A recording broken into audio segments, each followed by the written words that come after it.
So, hello everyone, good evening. I am Subesh Sanjan from Soil. Welcome you all for today's conversation with Professor Atindra Bhattacharya on why one-year program, why the MBA is right for the experienced professionals. Uh, Before introducing to NV sir, today's panel, we like to say NV sir also, Atindra Nath Bhattacharya is also famously known as the NV sir in our college. So introducing about him, as a marketing and social innovation professor at the School of Inspired Leadership, Soil Gurgaon. He is the best described as a design thinker, passionate teacher, intense trainer, and a consultant. He is a passionate about courses on marketing with a special interest in subject related to Salesforce management, network management optimization, aftermarket pricing, and return on investment, along with the consumer psychology and buying behavior, buyers' behaviors, etc. His nearly 2 decades of long experience in the consumer industry with the brand like Amul, Dhara, Vadilal, Pfizer, Gabriel, Mahle, Mondelez, Engineer India Limited, NTTF, Colgate, and so on, help him to bring the real life examples and practicality to his classes. Post his industry since, he has been facilitating courses for the postgraduate management students for last 13 years. As a consultant, he enjoys working with young people in their startups, along with SMEs struggling with the scaling of their business, and have a special interest in NGOs engaged in making this world a better place to live for all. His work revolves around providing them strategic input for business planning, modeling, go to the market strategy, and addressing scaling up the challenges. Invisor is an agriculture science graduate with a specialization in genetics. He went for master in management studies with a specialization in marketing from BHU Banaras. On the way, he picked up a diploma in the German language as well. He is also certified assessor of American psychometric tool Caliper, and he is certified large-scale interactive process, also known as LSIP facilitator. His other interesting interests are in politics, development and social stress, Indian structures, and the relevance in the modern world. So I welcome you also on behalf of everybody for this session. Thank you, Subesh. So going forward, before we start, I request all the attendees, if they have any question, they can put in Q&A section that they can find at the bottom of their Zoom panel. So we will take your Q&A at the end of the conversation. So I have thought through this, how to start, what will be the first question of this conversation.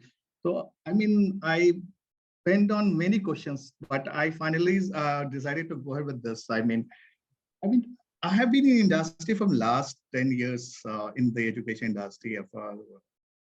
But in last 3-4 years, I have seen one trend that people after some years of work experience, they come to the academic to do the postgraduate program. In our times, people used to decide if they wanted to do the postgraduate program, they used to from the graduation, they used to directly go to the postgraduate program.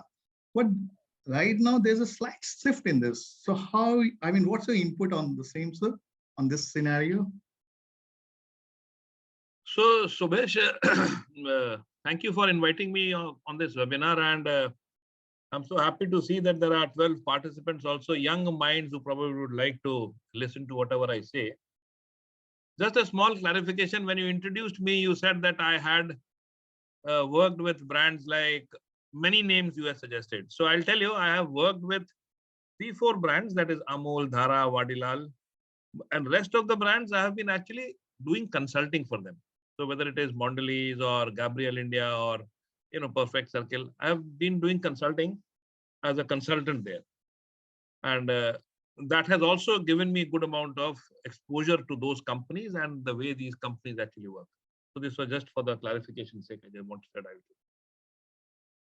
Now to the question that you actually said, that there is a shift in the preferences of students students doing MBA. Like earlier, they used to do a 2-year MBA. Now, in fact, they go back to the industry, come back and do a 1-year MBA. This is a trend which has actually, this has been there in the West from many years. For almost 2 decades, European universities and American universities, they have been doing this. And they have always been suggesting that people who do MBA, they should have prior industry experience. Now, the fact that why is this trend now seen in India, so I'll give you a brief understanding.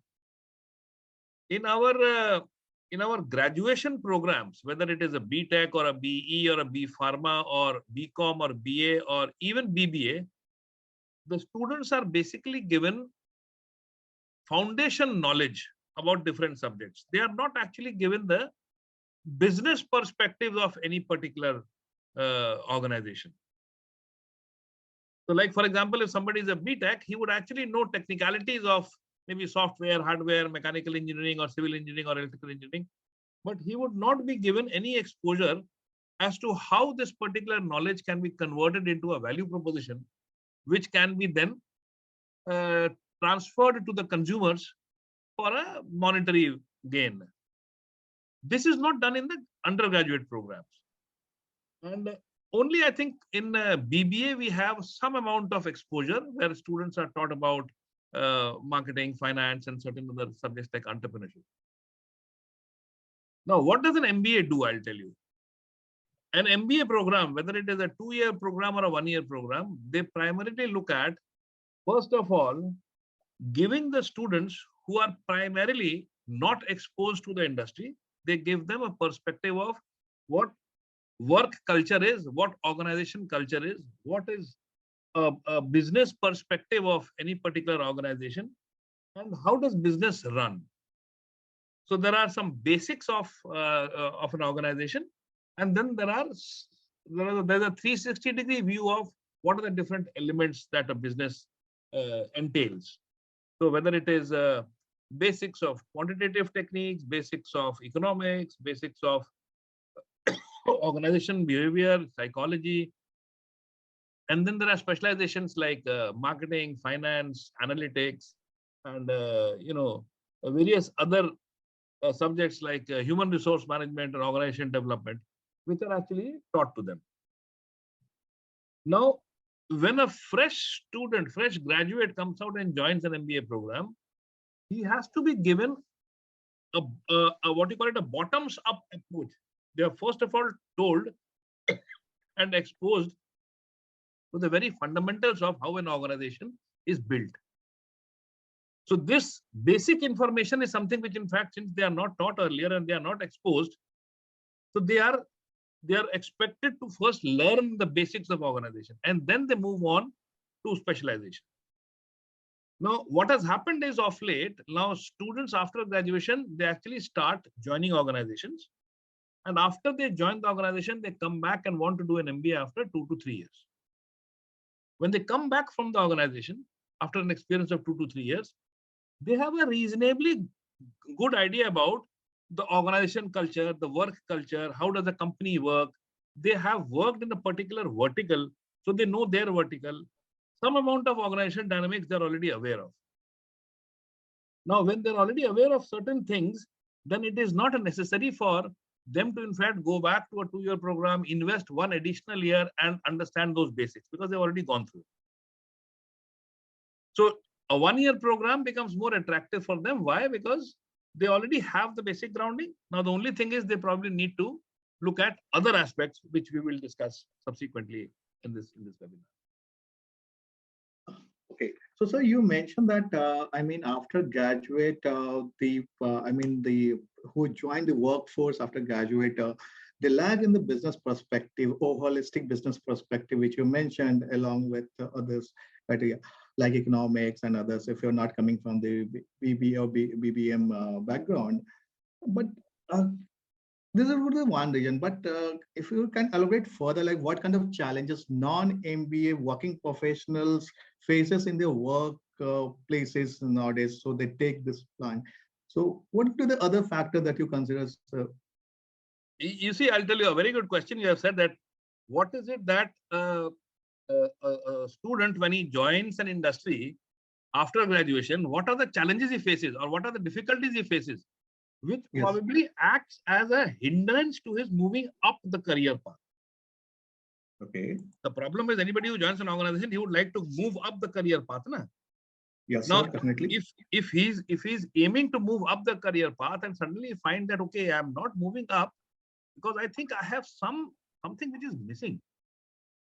And there is something which in fact the organization is not valuing, which I don't have, and the organization thinks that a person should have. And this is something which in fact an MBA student is more concerned about.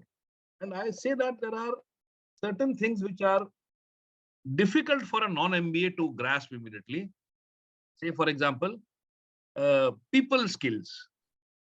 So a fresh graduate coming out of school, he would not understand the dynamics of a team.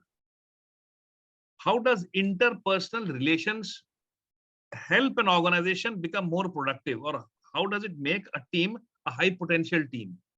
How do you manage people with diverse thinking processes, with diverse energies? We say we are diverse energies. Now, this is something which in fact as a fresh graduate, they would not know.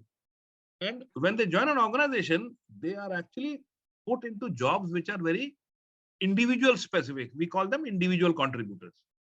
So they would be doing some systems engineer work or some coding work, or they would be doing some quality assurance work, or there would be some other compliance work they would be doing, which is a very narrow vertical which they do, and they generally do not develop the ability to manage a team. So they have one challenge, that is people skills. Secondly, they are more at an execution level. Now, if you are at an execution level, then you do not get exposed to decision making. And decision making is something which is the key to any managerial role. We say that the role of a manager, typical manager's role is, if you have limited resources and you still have to take a decision, how do you take a decision so that by using less of resources, you can generate more returns? That is the ideal decision-making ability that a manager should have. Now, a fresh graduate who joins an organization, spends there 2-3 years, he might not get exposed to this because he doesn't have the understanding of how decision-making is done, especially in a complex business environment that we are in today. And if you're looking at a IT environment, IT sector company, or even in the manufacturing sector, where we are now, faced with challenges coming from multinational companies, and our markets are open to international brands, and our brands are going international. So the dynamics is very different. So this is the second most important decision making. The third most important thing that I say is the ability of a student to have a holistic business perspective. Like I'll give you a small example. Suppose, for example, there is a person who works in a bank in the operations table. Now he is actually handling operations. Operations means somebody comes, says, I want 1,000 rupees. So he takes the check and give him 1,000 rupees. He's doing this much only. He does not understand that what is the relevance of this particular role in the overall business that the bank is doing. So how do you actually tell him that you are the most critical person who is dealing with the customers, and the amount of experience that the customer will get through you will actually make the customer loyal towards the bank. Same goes for a IT professional. If you are a coder and a tester, you do not know how important is your role. You work because you are under pressure from your seniors, but you have to understand one thing, that your role is most crucial, because as a tester, your client will be happy only when you actually see to it that the tickets are handled at the immediate instant. So this business perspective is something which in fact they lack. So I think, as an MBA, these are the three challenges which they face. Apart from that, there are two more things which I feel is in fact very important now. After graduation, people do not have much of an exposure that which role they would actually be really enjoying. And companies come to campus, engineering campuses, and they hire people, and they And people joined because they said, okay, 40,000-50,000 rupees salary I'm getting, I'll join. But after a couple of years, they suddenly realized that this is not the real work that I really am interested in. I want to do something else. And they see other people in the organization and they feel that, yes, probably I can do better when it comes to a client handling role, or I could do better in operations, or I could do better in analytics, or I could be better in office automation. But then he's already stuck in a particular place. So how does he actually move out? So an MBA gives him that lever which he can turn and shift from, say, maybe a shop floor job to a marketing role, to maybe a data entry role, to maybe analytics role. Maybe he can become a data scientist because he knows that he is good in mathematics and probably he would enjoy playing with data. He can do that. So one thing is, in fact, whether he has the right role in his mind or not. And the second thing is, does he want to change sectors also? I know many of my students for the last 11 years I have been associated with Soil. I have seen many students who have come from top IT companies like TCS, Infosys, Wipro, Cognizant.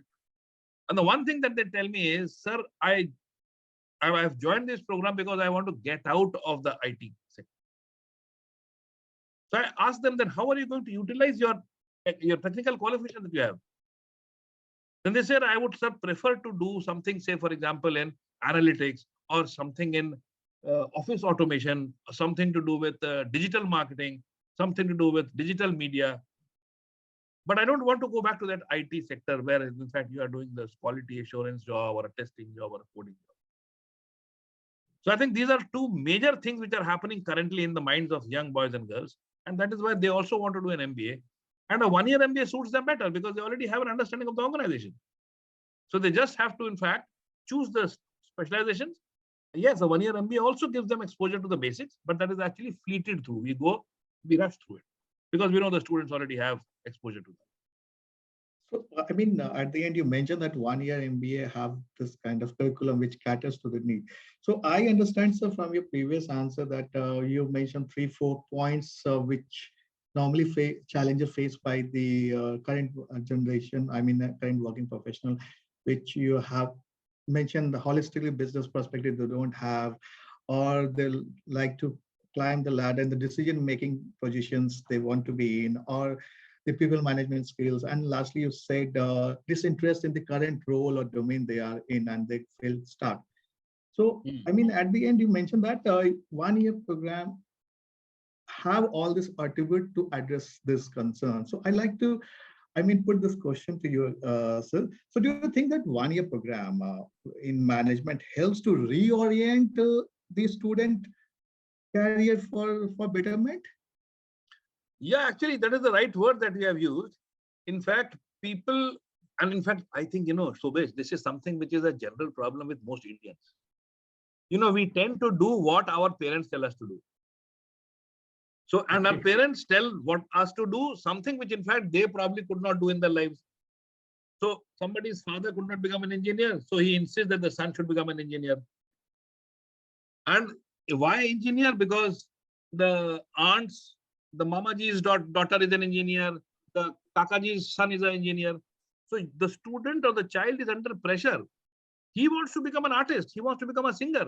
But he's forced to go into an IT company. And being hardworking, he actually does well, scores well. And he gets a good job in, say, something like Infosys. But after spending 2-3 years there, he says, this is not the job which I wanted to do. I'm not enjoying it. And this is the benefit of this particular generation. In my generation, we did not have this option of thinking of leaving a job and going back to education. But now, in fact, the students have this wonderful opportunity where they can reorient their career by joining a one-year program, investing in themselves, and then fast-tracking their career in a domain which is of their interest. I'll give you a small example. The founder of Zomato or the founder of Ghana.com, they were all technical people who would have actually normally joined some IT company like a TCS or a Infosys, and they would have become some CTO or something of that sort. But their passion lies somewhere else. The Zomato founder's passion was food and cuisines. Ghana.com's founder was more fond of music. So he used his talent to start a company which was a tech company, a music tech company like a Ghana.com, or you must have seen nowadays we have Spotify or you have Wings.com. These are all organizations which are a blend of somebody's interest in some liberal arts and the fact that they have already invested their time and money in a professional course. So I think you rightly said it is a very good opportunity for students to reorient themselves if they really want to fast track their career in an area of their choice. So, let me ask you, sir. I mean, the 1 year program helps to reorient the student career perspective.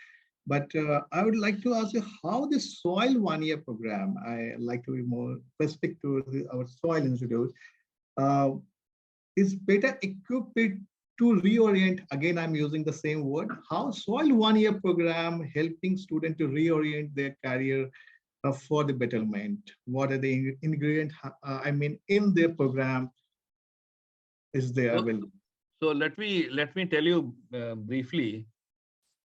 I was in the industry, and when I shifted from the industry to academics, one of the reasons why I shifted to academics was the students who joined my organization after passing out from MBA. I had to actually invest double the time in again reorienting and retraining them. Because what was happening was whatever was being taught in the MBA programs, it was actually outdated. It was at least 4 to 5 years old.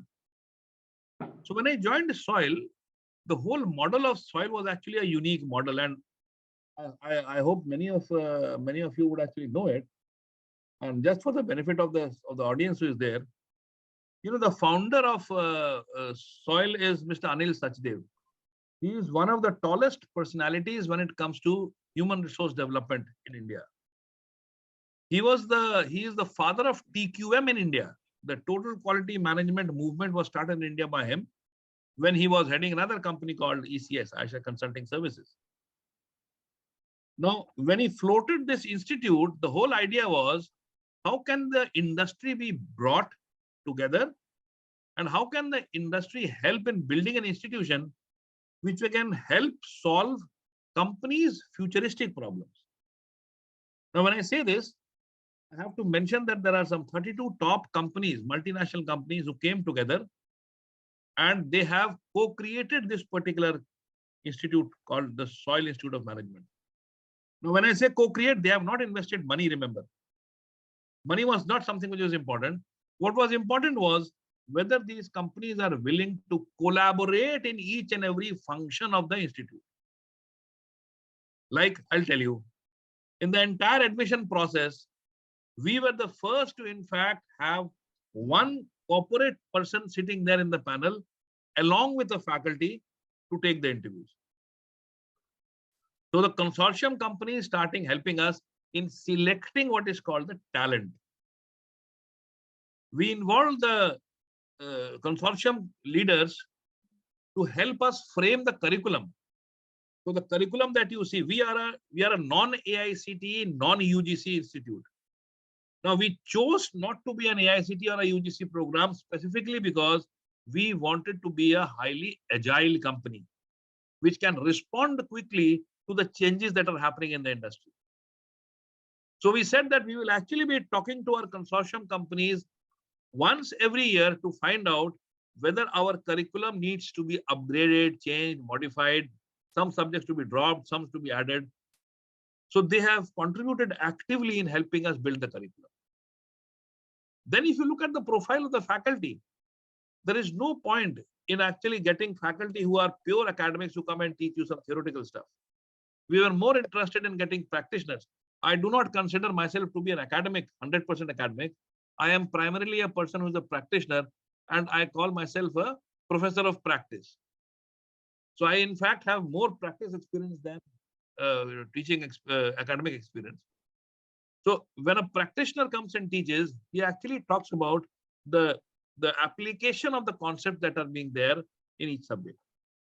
So most of our faculty members, in fact, 100% of our faculty members They are people who have long experience in the industry as a practicing manager, and then they come. And then finally, obviously, all these 32 companies, they have the option to, in fact, select students who complete the program successfully. And if the companies have a requirement and if they find the students fit, they can recruit.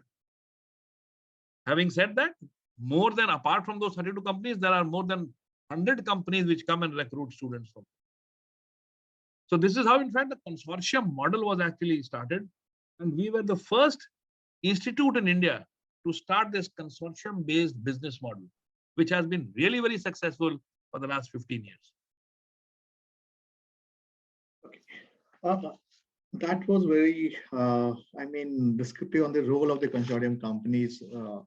But we like to understand furthermore, so as we say, the challenges faced by, I'm sorry, I'm going back to my second question, where the challenges, we identify the few challenges faced by the professionals, working profession, non-MBA, and how our program addressing those problems, even I believe the need of the student and the need of the industry, how we bridging this gap in 1 year program, because we do understand within a 2 year program they have the elevated time, 2 years of span of time, where you have length of time where many things can be done. In 1 year program, how we are addressing these two need, one for the students desire and one for the industry need, how we are addressing these two needs. So let me give you a small understanding of, and I think I have time. I'll take 5 minutes to explain the model that we have at SOIL. And this model, by the way, has been actually given to us by the consortium company. And these people actually came up with this whole concept, which I'm going to explain to you briefly. We actually say that there are 3 things which are most important for a rapid career progression for an individual. The first thing, obviously, is he should have competence. Suppose, for example, if you are a finance person, you should have good knowledge of finance. If you are a marketing person, you should have good knowledge of marketing. The second thing is you should have enthusiasm. Enthusiasm means the energy to do that particular work. You are excited to do that work. Like for example, Indians are excited when it comes to cricket match. They are not excited when it comes to, say, for example, a kho-kho. Or the excitement has gone down when it comes to hockey. Now, the point is, why is it that there are people who get excited about cricket? Because something has happened in their journey, right from the early childhood, that they actually find huge amount of satisfaction when they watch a cricket match. So in India, you must have seen that there are many people who pick up jobs and then they say, "Yeah, this job was not something which I wanted. I am working in a bank. I am actually maybe a clerk in a bank or a manager in a bank, and I'm really not enjoying it." Every day morning, he goes with a very morose face. Again, I have to go to the bank. Why should this be so? Why should he not be excited about going? Is that the case when people join Google? Google has a very stringent selection process, or Microsoft has a very stringent selection process. And people are actually excited to go to office every day. In fact, they don't want to come back. That is enthusiasm. Now, how does a management school or a B school develop this enthusiasm in a student so that he knows what is it that he should be doing in life and then building his career in that particular field? So this was the second most important thing which the consortium told us: help identify what excites a student, what develops and brings out the enthusiasm in the student. And the third most important thing that we say is, and we firmly believe in that, is the development of a character of an individual. And character is nothing philosophical. The character is very simple. Working hard towards your goal is a character. Accepting people who are questioning you as a part of your team is a character. If there are people who start objecting to your ideas, you should not be close to that, because the person who is objecting to your ideas, he is probably helping you to refine your idea. Character is about if there are colleagues, are they helping each other in becoming successful? Character is about not cheating and achieving success, because that could be short-lived. So we built a model which is called the character competence enthusiasm model. And there are various subjects that we teach around these character, competence, and enthusiasm. For example, there are very unique courses. You'll actually be excited to know. I don't know. Shubhesh, you must have seen one of those courses also. We teach a course on theater. Yes, sir. Now, in general, Indians, in fact, they in the schools, they generally do not get an opportunity to. Not everybody gets the opportunity to do a skit or a play. Roshan Dubey Uh, ma'am takes the session. so yes. So we actually get one of the best teachers of drama, Amrita Lalji, and Lushan Dubey, the sister of Lilith Dubey, the famous film star. Now she comes and teaches the student how to, in fact, overcome their fear through theater. And it is actually a mind-boggling experience. Students actually come out with all their inhibitions and they start expressing themselves as if there was nobody in front of them. Now, this is how personalities get developed. So when I say whether a person has a voice or not, people in India, people do not have a voice because they have never been given an opportunity to speak out. But if you train them that, okay, this is the way you have to voice your thoughts. So you open up. We have a course on yoga. There's this famous yoga teacher from the US, Mrs. Susie Roy. She comes all the way from Seattle, and she actually does a yoga course for her students. And it is all about how can you live in the present. It is not about future, it is not about past. How can you live in the present? And she has this unique yoga exercise which is called the Chup Sadhana. How can you actually bring peace to yourself by remaining quiet? Then we have courses on design thinking. How can you actually start using your right brain? We generally are more frequently using the left brain, which is a logical brain. How can the right brain be instigated so that you can become more creative? So you use design thinking approach where you start observing people without any bias. And one of the best faculty in India, Professor Vijay Ghai, who has been for 17 years, he has been consulting NIT Technologies. Through NIT Technologies, he was consulting Toyota. He comes and teaches us design thinking. Apart from that, you always have this, the best in class faculty comes and teaches the best in class course content for subjects like finance, marketing, fintech, HR, organization development, everything is taught, analytics. So if you look into the curriculum, and I would request most of the people who are there on the webinar, they should actually see our website, go to the curriculum, see the subjects that we teach, and also see the profile of the teachers who are actually teaching them. You will get a fairly good idea about what is it that we are attempting at. We are attempting at helping students reorient, as Subhesh said, reorient their career so that they can achieve their goals with enthusiasm, with the best of the competence, and with a sound character. I hope I have answered it partially. Sir, I mean, now I get it from where this soil mantra has come, building character, competence with enthusiasm. Thank you, sir. Thanks for it's a lovely interacting with you. So now I'll take, we have few question and answer from, questions from our attendees. So I request other attendees as well who have the question, please put the question in the Q&A section. I will take one by one, each one of them. Thank you. So start putting your question over there. So, so the first question which we have is from the person who will not mention his name, but he has written, I'm working as a marketing executive in pharma company from past 2 years. I'm a V-Pharma graduate and my future goal is to work as a product manager in pharma industry. Will 1 year MBA will land me in the PM role? One simple answer, 100%. You will definitely make it as a product manager.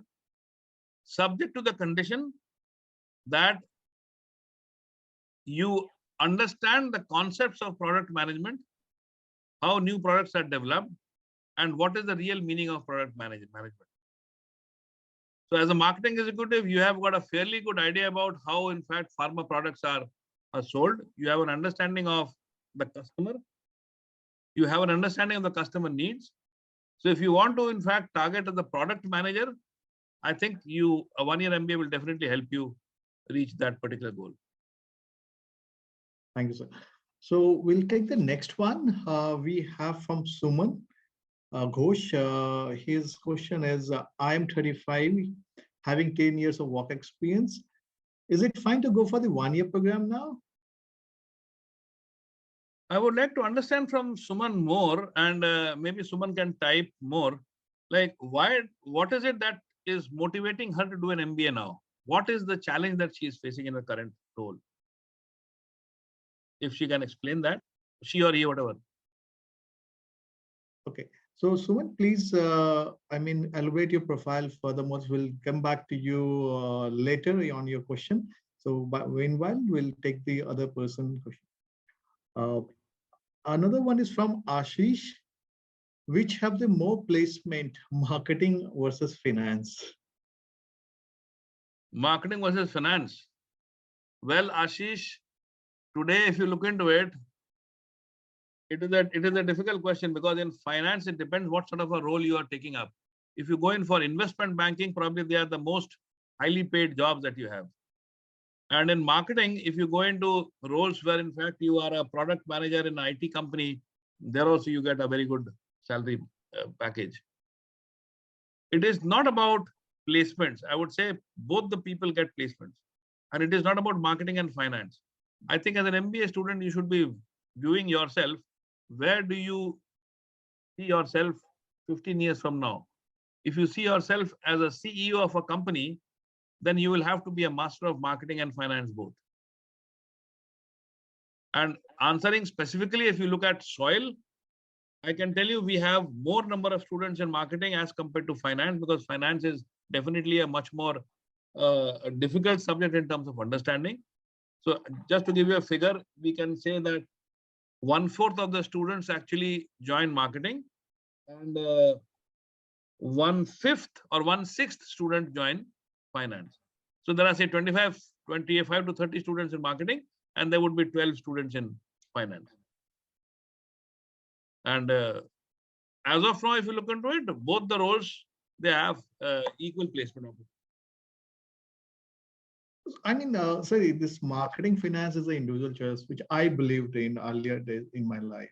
I mean, if you really interested in some field, I always advise go for it. I mean, you will do something for yourself because that's your core interest.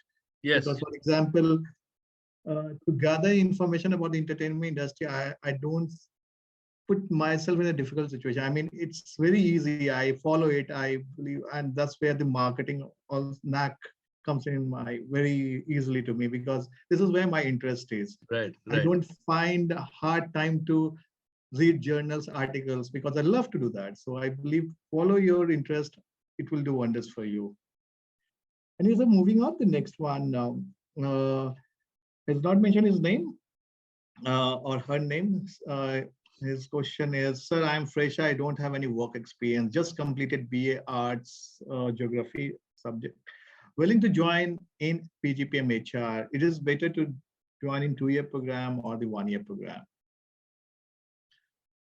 So, I'll tell you, first of all, I need to probably understand more that after doing BA Arts, that is Geography, what is prompting you to think of doing an HR? Because there are, there has to be a reason why you have chosen HR. If you are thinking that, you can join HR and HR is an easy job and probably you can get a job easily and you can, within 1 year you can do it, I think that's a wrong way of looking at it.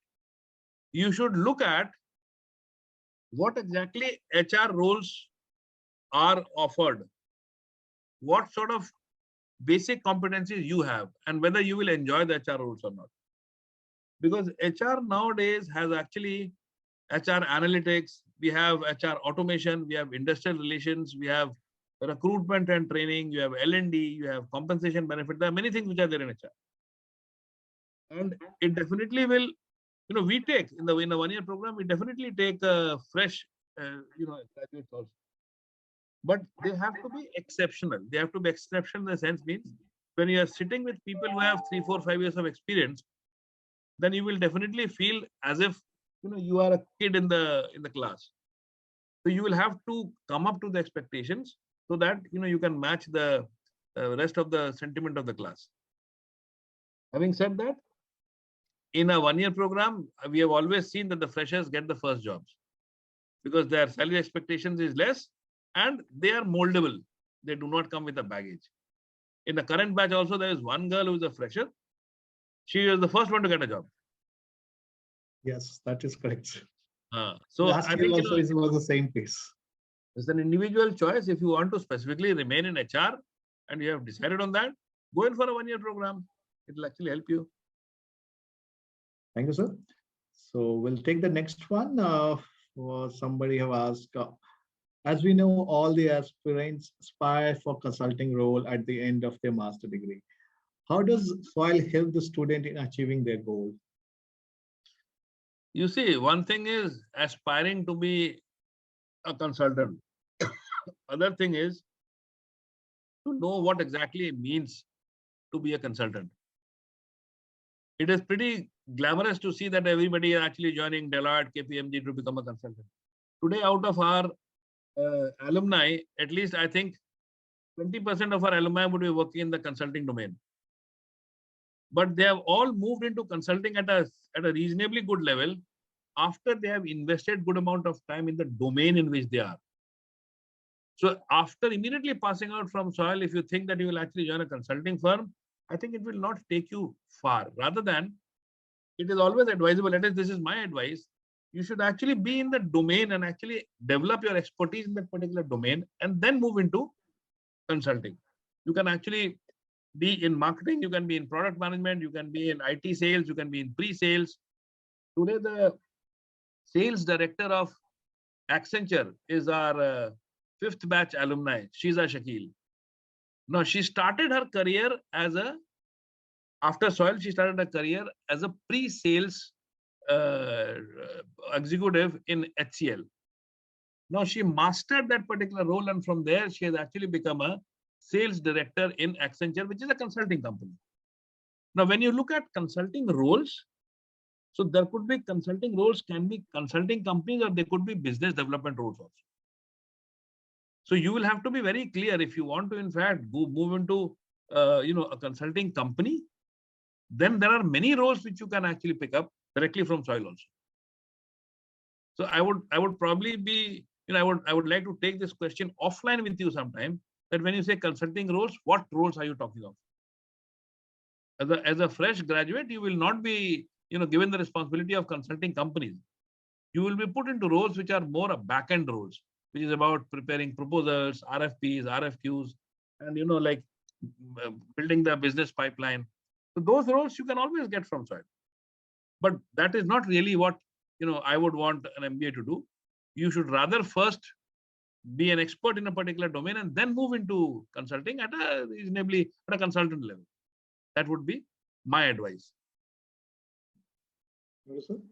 I think the next question is on the Harikiran. I am fresher, completed graduation in BA. My aim is to product manager. Which course is the best, either PGPM, HR, or PGDM? I see a lot of confusion in this question. So there's a lot of confusion, Harikiran. If you want to become a product manager, I can tell you right now, you will never become a product manager after MBA because you are a fresher. Product manager role is always given to people who have some amount of experience of the product or of the market. Number one. Number two, product manager is a business role. It is not an HR role. So when you say PGPM HR or PGDM, I think PGDM, if you join, PGDM is a 2-year program. If you do a 2-year program, you can join as a product manager trainee somewhere or as a management trainee somewhere. And then after 1 year or 2 years, you can actually become a product manager. So directly, you will never become a product manager. If you look at PGPM HR, which is a 1-year program, you will not be made a product manager. You can actually get some management trainee roles in the HR domain. So product manager is not something which you can become after PGPM HR. I hope I have made that clear. Sure. So the next one is from the Abhishek. He says, thanks for the session. I am accounting executive with 3 years of work experience, but I don't have an exact idea which career trajectory to choose after my MBA. Will Soil MBA will help me to identify it? Abhishek, this is what I was telling you. It is not that you have this challenge. I think 90% of Indians have this challenge. They do something, but they are not clear about their career trajectory. So one thing that I can assure you, what Soil does is, the moment you join Soil, you are actually selected on the basis of a psychometric tool, psychometric test. Now, this psychometric test, in fact, identifies the personality traits of an individual and which particular role would best suit for that sort of a personality. And then they are assigned external mentors who are senior industry leaders and internal mentors. Now, these external mentors and internal mentors, they help you, first of all, clear the fog which is there in your head. They will clear the mist that is there in your head, and they will help you in deciding what would be the most appropriate career trajectory, given the fact that you have a certain background of education, you have a certain background of experience, you will be going through a certain experience at Soil, which is both attitude as well as knowledge. With the help of these 4, you can very well in the first 3 months navigate what would be the best career trajectory for you. And I think Soil is known for this. We have been helping students in deciding their career trajectory when they join Soil. Thank you, sir. Abhishek, I hope this answer your question. Next question, we'll take it, sir, for this one. How rigorous is 1-year PGPM? As we don't have internship, how does Soil cover this gap? I believe there's a 2 question in the 1 question. So one part is how rigorous 1-year PGPM, and second is there's no internship, then how the 1-year program covers this gap. So let me first of all tell you, 1-year program is very rigorous. Very rigorous in the sense means you have to be prepared to invest at least 12 to 14 hours every day. You cannot take leave. You cannot, enjoy life too much. You will have to probably invest 12 to 14 hours reading at least 100 to 200 pages every day, doing case studies, making presentations, multiple exams, multiple writing notes. So it is actually a rigorous program. Now, having said that, I will tell you, human body is capable of taking this rigor, because if you enjoy doing something, then the rigor actually is not felt. So in the first month, maybe you will find it rigorous, but gradually this particular schedule will grow over you and you will start enjoying it. And most of the students, they actually enjoy it. The second part that you said was, since we don't have an internship, the reason why we actually take people with experience is they already have an exposure to the industry. So internship is primarily to give them exposure to the industry. Now, we do not have an internship, but we encourage people to do live projects. So there are a whole set of people who, in fact, want to change their sectors, change their roles, change their domains. They pick up live projects, and we assist these students through our network, through our alumni, through our friend circle, through the careers, the placement division. We help the students, in fact, pick up live projects so that they also get an exposure of what probably they did not have in the past. So there are many people who are in manufacturing, they want to move into marketing, so they can pick up a live project in a marketing assignment. There are IT sector people who actually have done coding or quality assurance job. They want to move into digital marketing, they can actually pick up a live project in digital marketing. So this sort of a live project is done, which is generally done remotely. You will have to do it remotely. I hope that answers. Thank you, sir. Thanks for taking that question. Next one again is from the academic side only. I am interested in business analytics. What should I be versed with before joining the institute? the person has not mentioned his name or her name. So if you want to go into business analytics, please remember you have to be very good when it comes to your love for data. You should be very good when it comes to quantitative techniques, statistics, handling data, handling large data. Excel you should be good at. Preferably, if you already know Python, it would be very good. You should be very good in not just the normal Excel, but what we call advanced Excel, where you can actually use macros and all.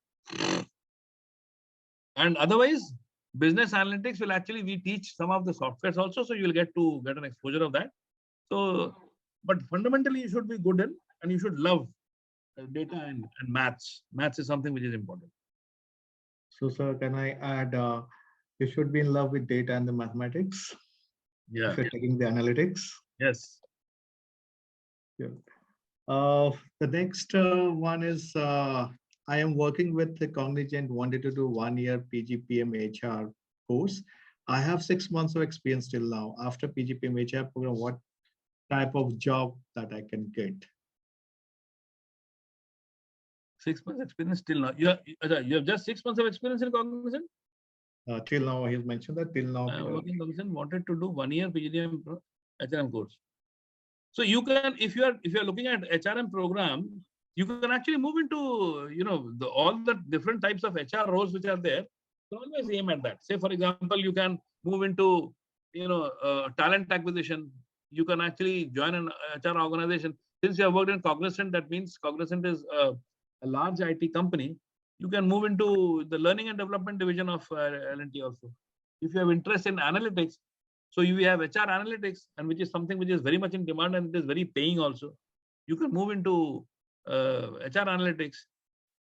If you are technically qualified, then you can also look at HR automation. There are lots of companies in HR which have started now using automation in a big way.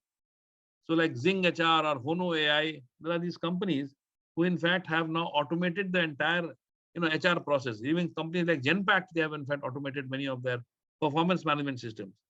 So you can actually join any of these roles. And these roles are generally well paying. Even with a lesser experience, they are generally well paying. Thank you, sir. We'll take the next one. He's asking, is there any rejection because of the non-technical background? Sir, if we choose PGDM 2-year program, is there any rejection during placement because of the non-technical program? No, there is no rejection as far as non-technical background is concerned. And if I'm not mistaken, non-technical, you mean to say BA, BSc, BCom, BBA? Yeah, I mean, he probably means that. So there is no rejection per se. But yes, you have to have, most of the companies, they actually look at minimum 65%, 70% in their graduation. Some of the good companies look at 70%. 60% is the minimum. So if you have a percentage which is less than 60%, I think it will be a bit of a challenge. I'm not saying it is impossible, but it is generally a challenge if you have less than 60% marks in your graduation or in your 10th or in your 12th. So minimum 60% all throughout is something that I would always suggest. Otherwise, it could be a bit of a challenge, because companies normally do not accept less than 60%. Thank you, sir.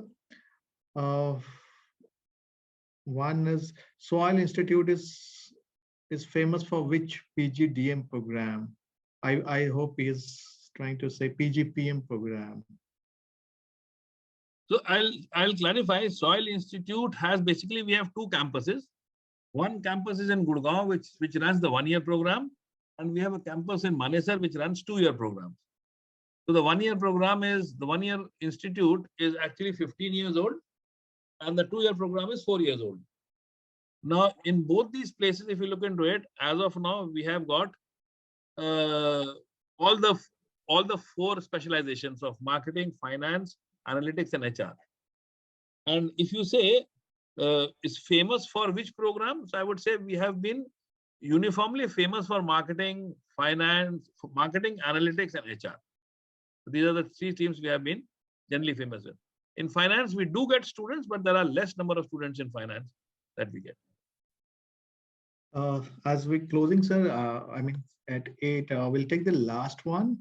Probably, which is what is the batch strength of, I think is asking for the 1 year program. So I'll tell you batch strength. Again, I said we have two institutes. One is a 1 year program and the other is a 2 year program. In the 2 year program, we have the batch strength is 240 students. But in the 1 year program, since it is a non-AICT or non-UGC program, we do not have a limit as far as batch is concerned, but we are very strict when it comes to taking the students. So generally we see that we have a strength of somewhere around 120 odd students. It could be 10 students here or there. So that is the general strength. Okay, so one question is, we have a couple of questions just came in. One is, sir, I have 90% in graduation in BA Arts History. Coming from history background, is there any problem because of my history graduation in history? You see, it is not about history being a problem. History can actually be a great advantage also. Now, it depends upon what is it that you want to do. I would suggest that if you are doing, say, for example, an HR program, it would actually help. Because there are many organizations who, in fact, consider the graduation as a stepping stone. And if in history graduation, then definitely you would be good in your. I can give you a small example. Last year, in fact, Subesh would remember, we had this girl who was from English literature, and she was picked up by. I'm forgetting her name. DU, I think she was the in the student council as well from She was DU. the student council also. Yes, yes, yes. So in fact, she was the one who actually got the first job. People were thinking of English literature, maybe she will have difficulty, but she actually got the first job. And I think she joined GenPact, if I'm not mistaken. Yes, GenPact. She got into the GenPact. Yeah. She was into the student council as well. Stood third. Yeah. In the being a fresher, she was. Yes, yes. So I don't think that is a specific reason. But yes, there are other things also, like the personality and the attitude part also plays a major role when it comes to, getting selected by companies or choosing a particular role. So I don't think you should be too concerned about your BA history. It can be of advantage to you. Sir, I'll take the last one. Although I believe we have covered this question during we had a conversation, but probably this question will wrap up our conversation. What are the other activities are there in soil apart from academics?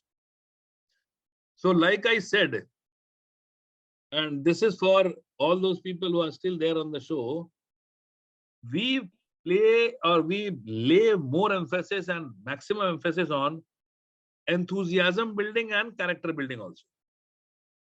So how do you do it? So we have, say, annual conferences where the students actually manage it. So entire what we call the Inspired Leadership Conference. It is a conference which is always done in collaboration with a Japanese university called Shizankan. The students have to organize that. There are virtual visits from India to Tokyo, and the Tokyo students come to India virtually, and they in fact share their culture. This entire thing is in fact done by the students. There are at least, if I'm not mistaken, 6 or 7 clubs. Now these clubs are active clubs where students come up with all sorts of sessions. So this could be, we have 14. Oh, maybe, yes. Maybe we have 14 clubs. Yeah, so, I mean, some branches there. So students have this option. They can actually, if there are a good number of students in a particular club, they can actually start a new club. We have sports club. We have a Soil Premier League, which is coming up on 11th of December. So the alumni and the current batch students, they actually play a friendly match of 10 overs each. So that is organized completely by the students. We go for a Himalayan retreat on the foothills of Dhaulagiri mountains. It is a fantastic, unique experience where you stay in ashram. You stay in a room with 4 or 5 people together staying, sharing the same room, understanding the pain points of others, eating the frugal food that you are getting from the ashram, washing your own utensils, and then meditating and studying and reflecting on whatever you have studied in the serene atmosphere of the Himalayas. So these are some of the things. Plus, we have events like a morning circle is done every day morning, sharp at 8:45. Every student is supposed to be in the campus. They hold their hands and they stand in a circle. And for 15 minutes, do our sharing, whatever is anybody's moved to share. These are all ways in which you can build your personality, remove the hesitation you have of speaking in public. And these activities have played a major role in shaping the overall personality of an individual. And apart from that, there are many other things. Maybe, we can always talk about it. Our website also actually talks about all these things. You can also read about it. So with this, sir, we close our today's session. I'll thank you again taking out some time and having a dialogue on how benefit it is to do 1 year postgraduate program in management for the working professionals. I'd like to thank our attendees as well who have attended and listened us gracefully and very politely ask the questions as well. So thank you all. So in the end, I would like to just tell you one thing, Sobesh. Thanks for the wonderful hosting that you did. And you can just send this message to the others also. Like if there are questions which they still have, you can send it across. You can actually share it with us, and we can answer them separately, individually also. So I'll do one thing, sir. I'll just put chat box my email. I'll share my email ID. Yes, just share an email ID, and maybe you can send an email also to all the WhatsApp to all the participants also. That Sure. The session was like this. Anybody who was interested in more questions, they can always send back the question.